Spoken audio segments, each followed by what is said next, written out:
আরেকটা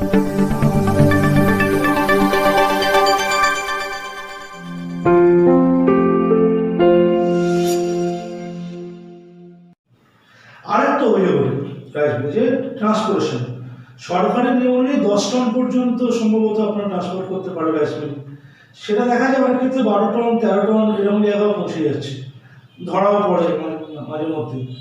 এটা সিস্টেমটা হয়েছে ইদানিং কালে মাননীয় ট্রান্সপোর্ট মিনিস্টার তিনি গভর্নমেন্ট অফ ইন্ডিয়া একটা অর্ডার বের করেছেন, যেখানে বলা হয়েছে যে গাড়ির যা লকমুখী তার যে ইয়ে করা আছে, মানে যতটা পরিবহন বহন করতে পারবে সেই তার বাইরে কিন্তু আমরা বহন করাবো না। তার মধ্যে তার বাইরে হলে তাকে ওভারলোড বলা হবে এবং ওভারলোডের একটা ফাইন ইম্পোজ করা হবে। তো সেটা গভর্নমেন্ট অফ ইন্ডিয়া করেছে, গভর্নমেন্ট অফ ওয়েস্ট বেঙ্গলও করেছেন। সেই ক্ষেত্রেই আমাদের অসুবিধা হচ্ছে। আজকে দেখুন, আর মাত্র 4 বছর 3 বছর 4 বছরের মধ্যে প্রায় 30 টাকার উপর ডিজেলের দাম বাড়লো।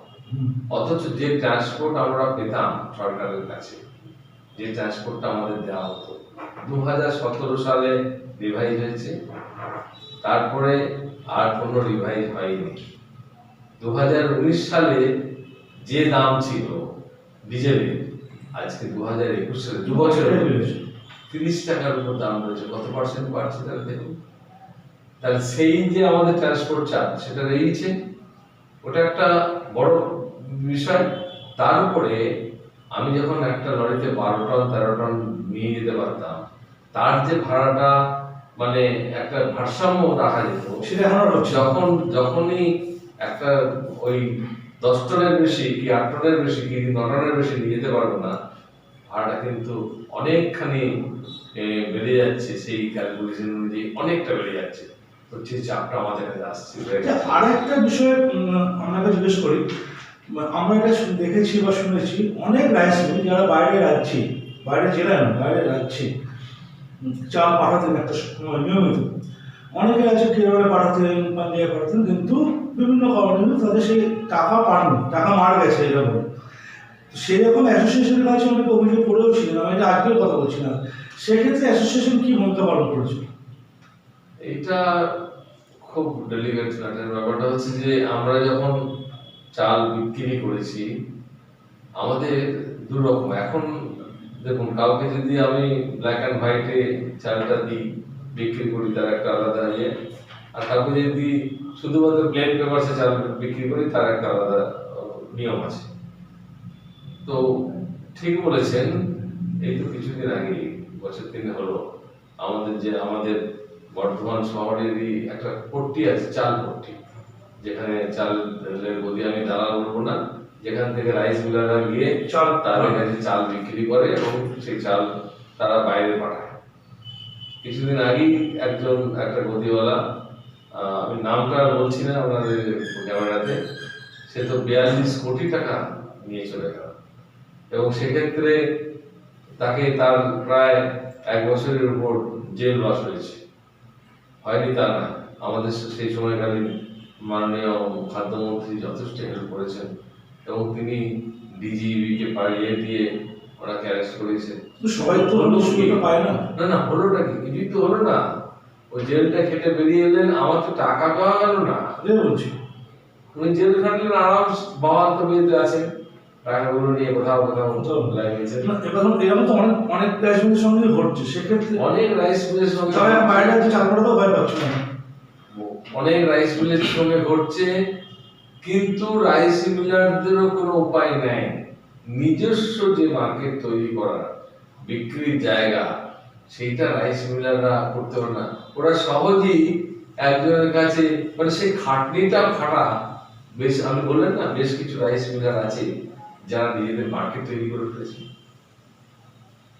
আর বেশি সংখ্যক রাইস মিল, তাদের মার্কেটিং তো করার দরকার, তাদের মার্কেটটা করবে ওই দালাল, মানে চালার পট্টি লোকেরা। তারা যা বলবে, তারা যেদিন সিডি দালালি থেকে শুরু করে একটা পার্সেন্টেজ বড় অঙ্কের কেটে নিচ্ছে। প্লাস যেটা করছে সেটা হচ্ছে যে আপনার যদি যে দাম, যে খরিদ্দারের দাম, তার একটা ডিফারেন্স ওরা কিন্তু রেখেই দেয়। এতেও আমাদের সাংঘাতিক ভাবে মার খাচ্ছে। আমাদের এখানে উচিত হচ্ছে যে আমাদের নিজে নিজে মার্কেট তৈরি করা। আচ্ছা ম্যাডাম, আর একটা বিষয় আছে, সেটা হচ্ছে সিএমআর নীতি। সিএমআর নীতিতে দেখা যাচ্ছে, যেটা আমাদেরকে সেন্ট্রাল গভর্নমেন্ট বলেছে যে 68 কেজি পর্যন্ত অ্যালাউ করেছে, কিন্তু আপনারা আইআইটি খড়গপুর এবং বিশ্বভারতী যে সমীক্ষা করেছিলেন তাতে দেখা যাচ্ছে লোয়ারে 63, আপারে 65% বেশি হচ্ছে না। তো পাঞ্জাব 70% করে, কিন্তু তো living charge, transportation charge, labour charge মিলিয়ে আমরা তো এই যে ভর্তুকিটা হচ্ছে, এটা আপনারা কিভাবে ক্যালকুলেট করছেন? কেন আপনারা এটাতে বেরিয়ে আসছেন না? কেন আপনারা প্রতিবাদ জানাচ্ছেন না? এটা যদি আমাকে অন ক্যামেরা পরিষ্কার করে বলতে হয়, তাহলে যারা এই ধানটা নিয়ে সঠিকভাবে কাজটা করে চালটা দিচ্ছে, তাদের রাইস মিল কিন্তু তারা করতে চাইবে না। তারা রাইস মিলটা শুধুমাত্র যদি ওইটি করে তো রাইস মিল উঠে যাবে। আপনি চিন্তাই করতে পারবেন না যে আজকে ধরুন 68 কেজি, যেখানে 63 থেকে 64 কেজি রেশিও, এরা আইআইটি খড়গপুর, তারপরে তাঞ্জাবুর, এরা তো অনেক ইয়ে করেছে, টেস্ট রিপোর্ট করেছে। আমরা হাইকোর্টে করেছিলাম, হাইকোর্টের একটা জায়গাও আমরা পেয়েছিলাম, কিন্তু ইন্ডিয়া গভর্নমেন্ট কোনো অবস্থাতেই মানতে চায় না। ইন্ডিয়া গভর্নমেন্টের আরো অনেক কিছু আছে। আজকে আমাদের এখানে যে মান্ডি লেবারের যে কস্ট আমাদের দেয় 10 টাকা 33 পয়সা, অন্য জায়গায় 29 টাকা, উড়িষ্যার অনেক বেশি, অন্যান্য স্টেট অনেক বেশি দিচ্ছে। এটা কি আপনারা কোনো আমরা এটা অলরেডি আমাদের একটা ফোরাম আরেকটা আছে, অল ইন্ডিয়া ফেডারেশন আছে, তারা রেগুলার কোর্সে চেষ্টা করছে, কিন্তু আমার মনে হয় না যে এটার কোনো সুরাহা হবে। এই মুহূর্তে কোনো সুরাহা হওয়ার কোনো জায়গা নাই। একটা কথা উঠবে আমাদের কাছে, আসবে যে আমরা 500 কেজি করে চাষিদের কাছে ধানটা কুইন্টালে বাদ দিচ্ছি। তার কারণটা কি? তার কারণ হচ্ছে যে ডিফ্রাকশন হয় আর কি, যার নিয়ম আছে যে ময়েশ্চার কন্টেন্ট 17% হবে, সেই ময়েশ্চার কন্টেন্ট না থাকে তাহলে স্বাভাবিকভাবে আমরা বাদ দিতে হবে। চাষিও জানি যে বাদ দিচ্ছে। আজকে ধরুন যখন ধান ওঠে সেই সময় বাজারের দাম থাকে 1450 টাকা, আর গভর্নমেন্টের প্রাইস এবছর আরো 50 টাকা বাড়বে হয়তো, এখন দাম হচ্ছে 1868 টাকা। মানে এইসব এতগুলো যে আমরা এতক্ষণ আলোচনা করলাম, তাদের রাইস মিল ইন্ডাস্ট্রির পক্ষে কোনো আশার আলো দেখে না, বলছে সবই হচ্ছে কালো অন্ধকারাচ্ছন্ন মেঘ। মানে একটা পরে সরকারি নীতি, কেন্দ্রীয় সরকার হোক, রাজ্য সরকার হোক, সহায়তা না করার নীতি, তো এইসব কারণে কি এখন নতুন করে রাইস মিল ইন্ডাস্ট্রি গড়ে উঠছে না? আগে দেখতাম 1টা থেকে 2টো রাইস মিল, 2টো থেকে 3টে। দেখুন, গড়ে উঠছে না বললে ভুল হবে, গড়ে কেউ করছে। এখানে বিজনেস করার মতো কোনো জায়গা নেই, কিছু টাকা হয়তো জমেছে, দূর থেকে অনেকে ভাবছে রাইস মিলের মালিক হবে। এই মালিক হওয়ার আশায় অনেকে এটা এগিয়ে আসছে। যখন এটা করার পর যখন দেখছে যে এটাতে সাংঘাতিক অবস্থায় মাটিতে গেড়ে যাওয়ার মতো হয়ে গেছে, তখনই কিন্তু আপনি দেখবেন যে সেখানে ব্যাংক এমপি হচ্ছে, ব্যাংকে রিপে হচ্ছে না, অনেক রকম সমস্যা। আজকের দিনে দাঁড়িয়ে নতুন করে ইন্ডাস্ট্রি যদি কোনো করতে আসে, আমাদের কাছে যদি বলতে আসে যে আমরা বলবো আমাদের ইন্ডাস্ট্রিটা কিনে নাও, নিয়ে তোমরা চালাও যদি পারো, সত্যি তাই। আচ্ছা, বর্তমান সময় বিভিন্ন যে খবরে বললাম চাল এক্সপোর্ট হচ্ছে না, আর বাইরে যে চাল আগে আমাদের ওয়েস্ট বেঙ্গল থেকে যেহেতু এক্সপোর্ট হতো অন্যান্য রাজ্যে এবং বাইরে বিদেশে, এখন কি মনে হয় সেই জায়গাটা এক্সপোর্টের জায়গাটা তো পাঞ্জাব বা হরিয়ানা এরা অনেকটা খেয়ে ফেলেছে? টোটাল অল ইন্ডিয়াতে যারা এই কাজটা করছে, মহারাষ্ট্র থেকে শুরু করে ওখানে তারা যেসব এক্সপোর্টার আছে তারা কিন্তু ওখানে টেন্ডার ড্রপ করে বাংলাদেশ থেকে নিচ্ছে। সে মহারাষ্ট্র হতে পারে, হরিয়ানা হতে পারে, সে আপনার যে কোনো জায়গা থেকে হতে পারে। সারা দেশ থেকেই চাল যাচ্ছে না তা না, কিন্তু সেখানেও কোয়ালিটি কি চাল যাবে, কোন ধরনের চালটা তারা পাঠাবে, কিছু কিছু লোক, সিলেক্টিভ লোক আছে, তারাই সেটাকে কন্ট্রোল করছে। অনেক মানুষ এসে গেছে, ওই যে বললেন না যে বড় বড় মানুষরা যারা বড় বড় অ্যাড দিয়ে তারাই দেখবেন বেশ কিছু তারা কি কন্ট্রোল করছে ইন্ডাস্ট্রি? তারাই বেশ কিছু রাইস মিলকে কি বলবো যে হাইজ্যাক করছে মানে তুমি চালাতে পারছো না, আমি তোমার চালিয়ে দেওয়ার ব্যবস্থা করছি। তারাই ওইগুলো নিচ্ছে, নিয়ে যাই হোক সেভাবে হচ্ছে, তা হলো সেই রাইস মিলগুলো চলছে। এক্সপোর্টের লড়াই তো বাংলা বেশি করছে কিছুটা হলো। পিছিয়ে পড়েছে তো, এক্সপোর্ট লড়াই তো বাংলা পিছিয়ে পড়েছে, কিন্তু এক্সপোর্ট করতে গিয়েও অনেক কিন্তু আমাদেরকে এর সম্মুখীন হতে হচ্ছে। দেখুন গাড়ি দিনের পর দিন গাড়িগুলো বর্ডারের মাঠে আটকে আছে, খালি হচ্ছে না, পুলিশি অত্যাচার আছে, অনেক রকমের আছে। আচ্ছা, আমরা এই রাইস মিল ইন্ডাস্ট্রি সম্পর্কে শেষ একটা প্রশ্ন করি, যেটা প্রতি বছরই আমাদের সংবাদপত্রে কাগজে উঠে আসে, লেভির সমস্যা। সরকারের সঙ্গে রাইস মিলের যেটা বিরোধ লেভি নিয়ে, তো এর কি কোনো আসল সমস্যার সমাধান আছে না? লেভির সমস্যা নিয়ে কিছু রাইস মিল দেবে না, কিছু রাইস মিল দেবে, সরকার চিঠি পাঠাবে, এই চলতেই থাকবে। তারপরে একটা সুনির্দিষ্ট একটা নীতি প্রণয়ন করা যেতে পারে, যাতে লেভির সমস্যা নিয়ে কোনো রাইস মিলরা অত আতঙ্কিত হবে না, মালিকরা সরকারও নির্দিষ্ট সময় পাবে। এখন কিন্তু লেভির বিষয়টা নাই, আগে লেভি ছিল, এখন সিএমআর। আগে আমাকে চাল দিয়ে দিতে হতো, বলা হতো টার্গেট করতে হতো, এবং আমাকে আমার ঘর থেকে চাল দেওয়া হতো, সরকারের নির্ধারিত মূল্যে দেওয়া হতো। কিন্তু আজকে হচ্ছে সরকার আমার ঘরে ধানটা দিয়ে দিচ্ছে, আমি সেই সিএমআর এর চাল দিচ্ছি। হ্যাঁ, যে প্রশ্নটা আমার কাছে বলছেন যে অনেক রাইস মিলার সেই সিএমআর এর ধান নিয়ে চাল দেয়নি। আমাদের বর্ধমান শহর না, বর্ধমান ডিস্ট্রিক্টে, পূর্ব বর্ধমান তো ক্যানারে ওয়েস্ট বেঙ্গল, এখানে তো বর্ধমান চালের একবারে আরো ইয়ে আছে।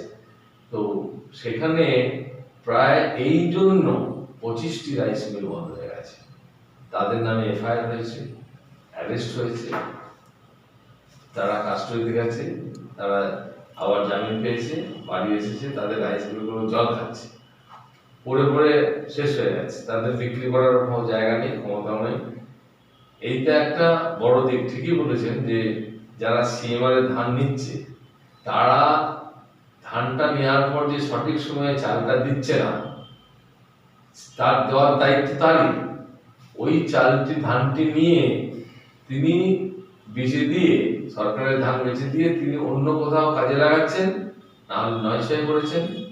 এটাকে আমরা কোনো অবস্থাতেই আমরা তাদেরকে খুব ভালো সমর্থন শুধু নয়, ভালো চোখেও তাদের নেই না।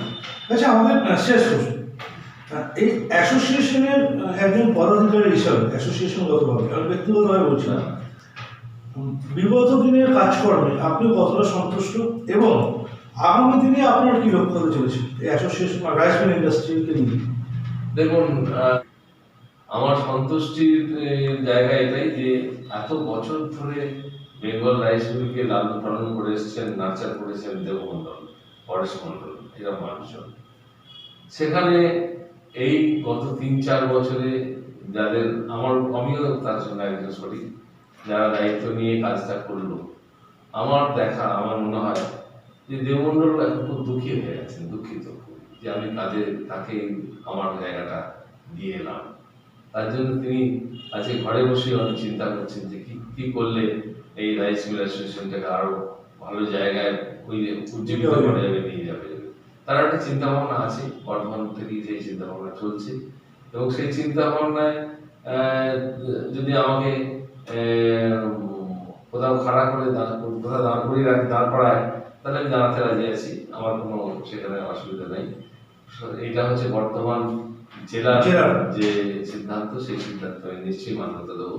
তবে আগে আর পরে বললেন না, সত্যি আগের যে অ্যাসোসিয়েশন আর আজকের অ্যাসোসিয়েশন যেভাবে যে গতিতে চলার দরকার ছিল, সেই গতি নেই, এবং ওই সময়কালীন যে নিজেদের মধ্যে সমঝোতা একতা ছিল, এবং একটা নির্দেশকে মান্যতা দেওয়া, আজকের দিনে সেই জায়গাটা নেই। আমিত্বের বড় বেশি প্রভাব পড়েছে। আচ্ছা, একদম শেষ প্রশ্ন, আমাদের সময় সংক্ষিপ্ত হয়ে আসছে।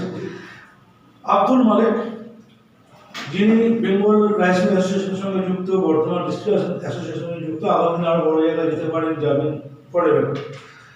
এই সামগ্রিক আলোচনাতে আপনি যেটা বুঝতে পারলেন, আপনি যথেষ্ট চিন্তিত রাইস মিল ইন্ডাস্ট্রি নিয়ে। আপনার প্রাথমিক লক্ষ্য কি হবে রাইস মিল ইন্ডাস্ট্রিকে বাঁচানোর জন্য? কি কি কি প্রাথমিক উদ্দেশ্য হবে? সরকারের সঙ্গে লড়াই করবেন, রাইস মিল এই সংগঠনকে আরো স্ট্রং করবেন, বিদেশের বিভিন্ন এক্সপোর্টারদের সঙ্গে কথা বলবেন, আপনার লক্ষ্য কি হবে? যদি দায়িত্ব পান বা দায়িত্ব তো আছেন। যদি ধরুন এই রাইস মিল অ্যাসোসিয়েশনকে প্রথম স্ট্রং করতে হবে। আজকে যদি অ্যাসোসিয়েশনকে আমরা এক সূত্রে বাঁধতে পারি, যদি আমরা ডিভিশন ভাবে চিন্তা ভাবনা না করি, যদি সেই কাজটা আমরা প্রথম করতে হবে, আমাদেরকে করতে হবে, সেটা যদি করা যায় তাহলে আমাদের যে সামনের যে লড়াইটা, সেই লড়াইটা অনেক প্রশস্ত হবে, অনেক মজবুতের সঙ্গে হবে আর কি। আমার এই কাজটি প্রথম করতে হবে। তারপর ধরুন অনেক তো আইটেম আছে, এই আইটেমের উপর সরকারের সঙ্গে আলোচনা, এই আইটেমের উপর অন্য জায়গায় আলোচনা, সবটাই হবে প্রাথমিক পর্যায়ে আমাদের এই কাজটা। আর একটা কাজ হচ্ছে যে কাজটি আপনাকে বলে রাখা ভালো, আমাদের সংগঠনের একটি গঠনতন্ত্র ছিল 1944-এর সেই গঠনতন্ত্র, প্রায় কত বছর হয়েছে বলতে, সেটা আমি খুব দুঃখের সঙ্গে জানাচ্ছি যারা বিগত দিনে ছিলেন বা এই 4 বছরও যারা দায়িত্বে ছিলেন, তারা সেই গঠনতন্ত্রটাকে আজকেও মডিফাই করেন, ভ্যালিড করেনি। মডিফাইড তো আলাদা কথা, ভ্যালিড করেন, তার কোনো ভ্যালিডিটি নেই এই মুহূর্তে। তো সেটাও দায়িত্ব সহকারে সেই গঠনতন্ত্রটাকে একদম পুরো নির্মাণ করতে হবে। ঠিক। যদি গঠনতন্ত্র ঠিক না থাকে তাহলে আপনি এলোমেলো হয়ে যাবেন, সংগঠন ছবি এলোমেলো হয়ে যাবে সংগঠনটাকে সঠিকভাবে। তো এই কাজটা ওনাদের ওই দিক থেকে ওনারা ওই জায়গাটাকে সঠিকভাবে চালিয়েছেন, ঠিক কথাই, কিন্তু ওই জায়গাটা ঠিকভাবে দেখেননি। এটা আমাদের কাছে খুবই একটা আজকের দিনে দাঁড়িয়ে আমরা খুবই বিব্রত বোধ করছি। তো দর্শক বন্ধুরা, এতক্ষণ আমাদের মুখোমুখি ছিলেন আব্দুল মালেক। তার মুখে শুনলেন বর্তমান রাইস মিল ইন্ডাস্ট্রির অবস্থা। সত্যি কথা বলতে তেনার এতক্ষণ তিনি যে কথাগুলো বলছেন, তিনি যে যথেষ্ট দুশ্চিন্তাগ্রস্ত, তিনি চিন্তা ভাবনা করছেন, সেটা তার কথাবার্তার মাধ্যমে আমরা বারবার বুঝতে পারলাম। বিভিন্ন রকম সমস্যা রয়েছে, কেন্দ্রীয় সরকার, রাজ্য সরকারের নীতি, আর্থিক ব্যবস্থা, রাইস মিলের অ্যাসোসিয়েশনের একতাবোধ, আগামী দিনে লড়ার একটা পন্থা, সবকিছু নিয়ে খোলাখুলি আলোচনা করলেন। আশা করি আমাদের এই আলোচনা, এই অনুষ্ঠান অনেক রাইস মিলের যারা কর্মধার আছেন তারা দেখবেন, রাইস মিল ইন্ডাস্ট্রির সঙ্গে যুক্ত অনেক মানুষ দেখবেন এবং অনেক প্রশাসনিক কর্তা ব্যক্তিরাও দেখবেন। আমরা আশা রাখি মালেকবাবু যে সুচিন্তিত পরামর্শ দিলেন, যা কথা বললেন, সেগুলো নিয়ে আগামী দিনে আলোচনা হবে এবং আমাদের রাজ্যের রাইস মিল ইন্ডাস্ট্রি আগামী দিনে আবার নিজের পায়ে দাঁড়াবে। ততক্ষণ পর্যন্ত ভালো থাকুন, সুস্থ থাকুন, নমস্কার।